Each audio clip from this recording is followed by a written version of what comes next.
परीक्षा का practice set है पिछले ईयर से, ठीक है। 31 नंबर है, संख्या प्रणाली के तहत कंप्यूटर में डाटा प्रतिरूपण के लिए दो संख्याओं का प्रयोग किया जाता है। इसमें है सी में आएगा द्विभाजक। द्विभाजक संख्या प्रणाली के तहत कंप्यूटर में डाटा प्रतिरूपण के लिए दो संख्याओं का प्रयोग किया जाता है और वह अंक है 0 और 1 है, जिनका प्रयोग द्विभाजक संख्या प्रणाली के अंतर्गत किया जाता है। सैटेलाइट संचार निम्नलिखित में किसके माध्यम से कार्य करता है? ऑप्शन इसका है डी में आएगा ट्रांसपोर्टर। यह उपग्रह मूल रूप से एक आत्मनिहित संप्रेषण प्रणाली है। यह रेडियो तरंगों का प्रयोग करके सिग्नल भेजता है और ट्रांसपोर्टर के उपयोग के साथ सिग्नल प्राप्त करता है, जो एक एकीकृत रिसीवर और रेडियो सिग्नल का ट्रांसमीटर हो करता है। फिर 33 में निम्नलिखित में से कौन दशमलव संख्या 35 का द्विभाजक समतुल्य है? इसका है ऑप्शन सी में आएगा 100 और 11, ठीक है। फिर इसमें आएगा, इसमें व्याख्या में 35 का द्विभाजक में आएगा 35 को 2 से भाग देंगे, 17 दूनी 34 बचा 1, 7 और 16 7 8 दूनी 16 बचा 1, फिर 2 चौक 8 2 4 2 एकम 2, यह आ गया। अतः द्विभाजक संख्या आएगा 1010001, फिर ब्रैकेट में 2। बैंकिंग प्रणाली में एटीएम का क्या अर्थ है? एटीएम का क्या अर्थ है? इसमें आ जाएगा सी में ऑटोमेटिक टेलर मशीन। व्याख्या में आएगा बैंकिंग प्रणाली में एटीएम का अर्थ है ऑटोमेटिक टेलर मशीन है। यह एक इलेक्ट्रॉनिक बैंकिंग आउटलेट है जो मूल लेन देन के लिए प्रयोग की जाती है, जिसका आविष्कार जॉन सेपियर बेरन ड्यूच कोंग और डोनाल्ड बेटजेल ने मिलकर किया था। फिर 35 में आएगा आईटी अधिनियम 2000 में साइबर आतंकवाद के लिए दंड का प्रावधान किस धारा में किया गया है? इसमें ऑप्शन सी में आएगा 66 एफ सूचना तकनीकी अधिनियम 2000 भारतीय संसद द्वारा 17 अक्टूबर 2000 को पारित हुआ। इस अधिनियम है, यह पारित हुआ एक अधिनियम है। मूल अधिनियम में 94 धाराएं हैं जो 33 अध्याय में विभाजित है और 4 अनुसूचियां हैं, जिसमें से धारा 66 एफ में साइबर आतंकवाद में दंड का प्रावधान है। फिर इसमें आएगा 36 में आएगा क्लीन डेवलपमेंट मेकानिज्म निम्नलिखित में से किस अंतर्राष्ट्रीय समझौते में पहली बार प्रारंभ किया गया है? इसमें आएगा ऑप्शन बी में आएगा बी में Kyoto protocol. Queen development mechanism को क्योटो प्रोटोकॉल अंतर्राष्ट्रीय समझौते में पहली बार प्रयोग किया गया। यह उत्सर्जन में कमी लाने वाले परियोजना को लागू करने की अनुमति प्रदान करता है, जो परमाणित उत्सर्जन कटौती इकाइयों को उत्पन्न करता है, जिससे उत्सर्जन व्यापार योजनाओं का कारोबार किया जा सकता है। फिर 37 में जलवायु परिवर्तन का निम्नलिखित पर गंभीर प्रभाव पड़ सकता है। इसमें आएगा व्याख्या सहित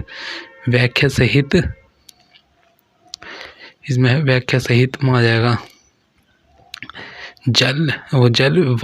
जलवायु परिवर्तन का जल सुरक्षा, खाद्य सुरक्षा तथा तटीय क्षेत्रों के चरण पर गंभीर प्रभाव पड़ सकता है। जलवायु परिवर्तन के कारण जल चक्र गंभीर होगा, जिसके फलस्वरूप जल सुरक्षा खतरे में पड़ेगी, जो खाद्य सुरक्षा को विफल करने के लिए उत्तरदायी होगी। इसके अतिरिक्त जलवायु परिवर्तन के कारण ग्लेशियर पिघलेंगे और जिससे तटीय क्षेत्रों के जल स्तर में वृद्धि होगी। 38 में शहरी क्षेत्रों में प्रकाश रासायनिक फोटोकेमिकल धूम कोहरे की विद्यमानता के लिए निम्नलिखित परिणाम होते हैं।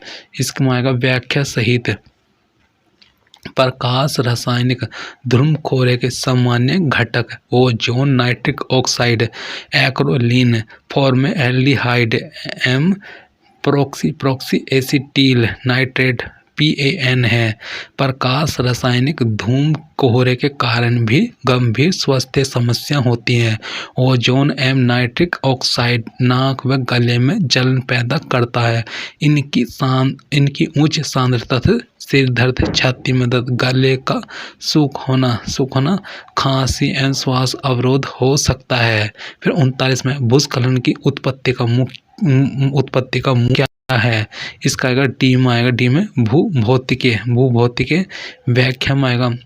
भूस्खलन बड़े पैमाने पर पिंड का ह्रास है जो गुरुत्वाकर्षण के प्रभाव के कारण उत्पन्न होता है, जिससे चट्टान मलबा पृथ्वी के द्रव्यमान से नीचे की ओर की गति करता है। अतः भूस्खलन की उत्पत्ति का मूल कारण भूभौतिकीय है। फिर 44 में आएगा। वर्तमान में जून 2019 भारत की कुल संस्थापित इलेक्ट्रिक विद्युत क्षमता में वृहत जल विद्युत परियोजनाओं सहित नवीकरणीय ऊर्जा स्रोतों का योगदान लगभग है। व्याख्या सहित में आएगा। वर्तमान में जून 2019 भारत की कुल संस्थापित इलेक्ट्रिक विद्युत क्षमता में वृहत जलवायु परियोजनाओं सहित नवीकरणीय ऊर्जा स्रोतों का योगदान लगभग 35% है। फिर 41 में आएगा। उच्च शिक्षा से संबंधित 10वीं पंचवर्षीय योजना के दृष्टिकोण पत्र में निम्नलिखित में से किस पर जोर दिया गया है? ऑप्शन ए में आएगा अंतर्राष्ट्रीयकरण। उच्च शिक्षा से संबंधित 10वीं पंचवर्षीय योजना के दृष्टिकोण पत्र में अंतर्राष्ट्रीयकरण पर बल दिया गया है। फिर 42 में आएगा। अधिकतम महाविद्यालय घनत्व 18 से 23 वर्ष के आयु समूह में अर्ह प्रति 1 लाख जनसंख्या पर महाविद्यालयों की अधिकतम संख्या किस राज्य में है? ऑप्शन बी में आएगा कर्नाटक। मानव संसाधन विकास मंत्रालय के all India survey on higher education AISHE 2017-18 के अनुसार अधिकतम महाविद्यालय घनत्व अर्थात 18 से 23 वर्ष के आयु समय में अर्ह प्रति 1 लाख जनसंख्या पर महाविद्यालय की अधिकतम संख्या कर्नाटक में है। इसके बाद दूसरे स्थान पर आंध्र प्रदेश एवं तीसरे स्थान पर है तमिलनाडु आते हैं। 43 पाएगा। UGC केयर की स्थापना निम्नलिखित में से किन पहलुओं को प्रोत्साहित करने के लिए की गई है? इसमें आएगा व्याख्या सहित में UGC ने 14 जनवरी 2019 की अधिसूचना द्वारा संपूर्ण विषयों पर गुणवत्तापूर्ण पत्रिकाओं की सतत निगरानी और पहचान करने के लिए एक घोषणा की है, जिसके अनुसार UGC ने शैक्षिक और शोध आचार नीति सह संकेयर की स्थापना की है। इसका मुख्य कार्य भारतीय विद्यालयों में शोध की गुणवत्ता में सुधार करना और शैक्षिक शोध की अखंडता के साथ साथ प्रकाशन आचार नीति को बढ़ावा देना है। फिर 44 में आएगा। HEFA निम्नलिखित में से किसका संक्षेपित है? इसमें आएगा बी में आएगा हायर एजुकेशन फाइनेंसिंग एजेंसी। इसमें आएगा व्याख्या में higher education financing agency HEFA भारत के प्रमुख शैक्षिक संस्थानों में पूंजी परिसंपत्तियों के निर्माण के लिए भारत सरकार और केनरा बैंक का एक संयुक्त उद्यम है।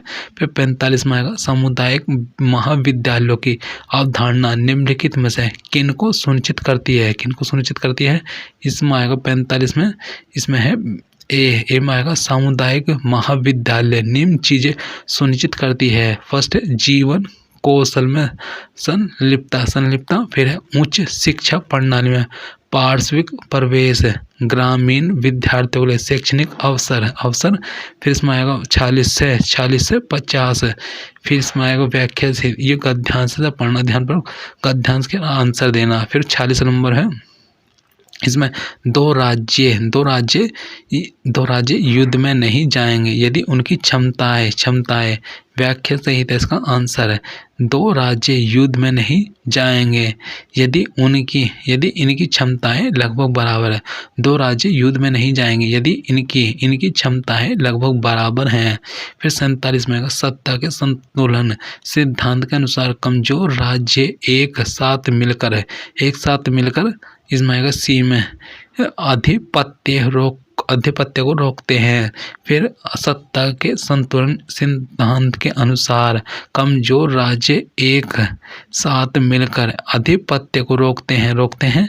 फिर 48 में एक कमजोर राज्य मजबूत राज्य के विरुद्ध युद्ध में कब जाता है।